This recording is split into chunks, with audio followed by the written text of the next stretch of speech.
तो देखिए बच्चों, कल हमने एक्सरसाइज 11.1 का फर्स्ट क्वेश्चन कर लिया था, ठीक है। तो आज हम एक्सरसाइज 11.1 का क्वेश्चन नंबर 2 करेंगे, ठीक है।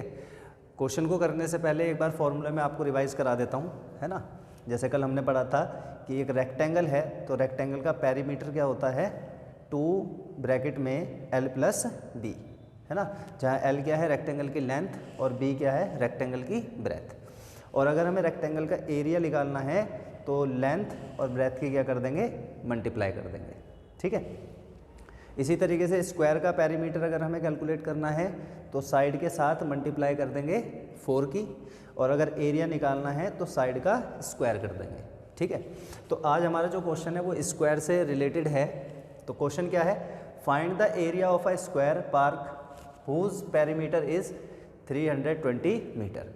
मतलब एक हमारा पार्क है, ठीक है, जो किस शेप में है, स्क्वायर की शेप में है, ठीक है। ऐसे हमने एक स्क्वायर बना लिया। आपको पता है स्क्वायर की हर एक साइड इक्वल होती है ना, यानी 4 साइड होती हैं और 4 साइड्स इक्वल होती हैं, ठीक है। और साइड हमें इसमें साइड गिवन नहीं है, हमें इसमें क्या दे रखा है, पेरीमीटर दे रखा है इसका। तो हम यहाँ पे मान लेते हैं स्क्वायर पार्क की जो साइड है वो क्या है, S। तो अब इसका जो पेरीमीटर हमें गिवन है, यहाँ पे हमें क्या गिवन है, पेरीमीटर। तो पेरीमीटर को शॉर्ट में हम P लिख लेते हैं, ठीक है। कितना दे रखा है, 320 मीटर, ठीक है। स्क्वायर का पेरीमीटर कैलकुलेट करने का क्या फॉर्मूला है, साइड के साथ 4 की मल्टीप्लाई, यानी कि 4s या 4 into side is equal to 320, ठीक है। तो ये पेरीमीटर हो गया 4 इंटू साइड, और ये हमें गिवन है 320 मीटर के बराबर, है ना। तो यहाँ से हम साइड कैलकुलेट निकाल लेंगे, है ना। साइड इज इक्वल टू कितना हो जाएगा, 320/4। तो ये मल्टीप्लाई में है 4, तो कहाँ चला जाएगा, डिवाइड में। और 4 से अगर हम इसको डिवाइड करेंगे तो कितनी बार डिवाइड होगा, 4 से ये 80 टाइम्स डिवाइड हो जाएगा। तो इस स्क्वायर पार्क की साइड कितनी आएगी, 80 मीटर, ठीक है। ये हमारे पास पार्क की साइड आ गई है कि पार्क जो है वो 80 मीटर साइड का है, ठीक है। अब हमें क्या निकालना है, इसका एरिया निकालना है। तो एरिया ऑफ स्क्वायर, ठीक है, उसका फॉर्मूला क्या है, साइड का स्क्वायर कर देंगे हम। तो साइड हमारी कितनी आई है, 80, ठीक है। तो साइड हमारी कितनी आई है, 80 मीटर। तो 80 का स्क्वायर कर देंगे, और देखो इस स्क्वायर का मतलब क्या है, 80 का स्क्वायर है, इसका मतलब 80 की हम 2 टाइम्स मल्टीप्लाई कर देंगे, और इनकी मल्टीप्लाई करके कितना आ जाएगा, 6400, ठीक है। बच्चों यूनिट लगना मत भूलना, ठीक है।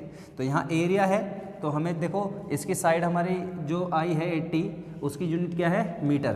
तो एरिया में हम यहाँ पे लिखेंगे मीटर स्क्वायर, ठीक है। तो हम यहाँ एरिया में मीटर स्क्वायर, यूनिट का स्क्वायर करके लिखते हैं। क्वेश्चन नंबर 3 है, find the breadth of a rectangular plot of land if its area is 440 metre square and length is 22 metre, also find its perimeter, है ना। यहाँ पे एक रेक्टेंगुलर प्लॉट दिया गया है ना, और उसका हमको एरिया दिया हुआ है 440 मीटर स्क्वायर। हमें उसका क्या कैलकुलेट करना है, ब्रेथ कैलकुलेट करना है, और ऑल्सो फाइंड इट्स पेरीमीटर, और उसका हमको पेरीमीटर भी फाइंड करना है, ठीक है। देखिए लेंथ भी दी हुई है, ठीक है, 22 मीटर। तो पहले हम यहाँ पे छोटा सा डायग्राम बना लेते हैं, ठीक है। तो ये हमने एक रेक्टेंगुलर प्लॉट को यहाँ पे ड्रॉ कर लिया, है ना। अब ये रेक्टेंगुलर है तो हम इसकी एक लेंथ L कह देते हैं और एक ब्रेथ B कह देते हैं, ठीक है। अब हमें यहाँ पे क्या गिवन है, यहाँ पे हमें गिवन है, एक तो हमें एरिया गिवन है, तो एरिया को मैं शॉर्ट में A लिख लेता हूँ। कितना दिया है, 440 मीटर स्क्वायर, ठीक है। और हमें रेक्टेंगुलर प्लॉट की लेंथ दी हुई है, यानी L कितना, 22 मीटर, ठीक है।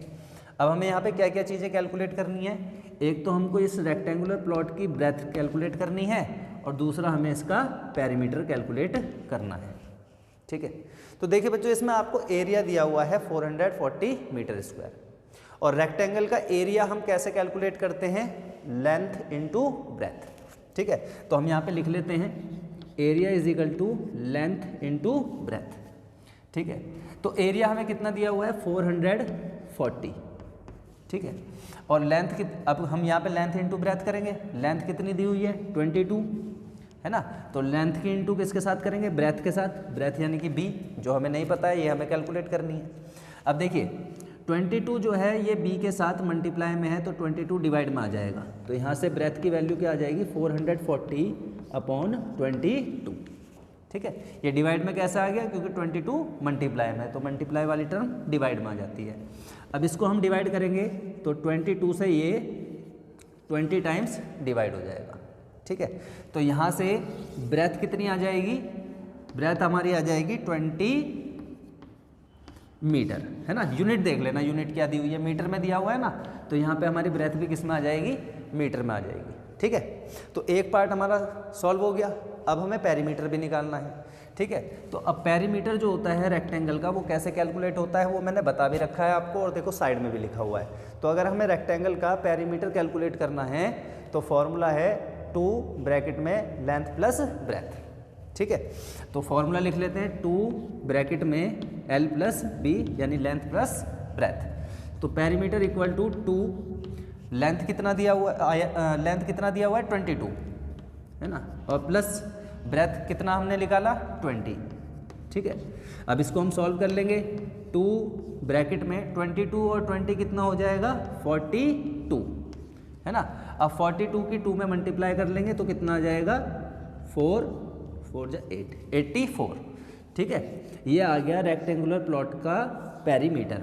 अब इसकी यूनिट भी जरूर लिखनी है आपको। ठीक है, पेरीमीटर तो यूनिट किस में दी हुई है, मीटर में दी है, तो पेरीमीटर की यहाँ पे यूनिट आ जाएगी मीटर। ठीक है, तो ये हमने रेक्टेंगुलर प्लॉट की ब्रेथ और ये पेरीमीटर दोनों कैलकुलेट कर लिया जो कि क्वेश्चन में हमसे पूछा था।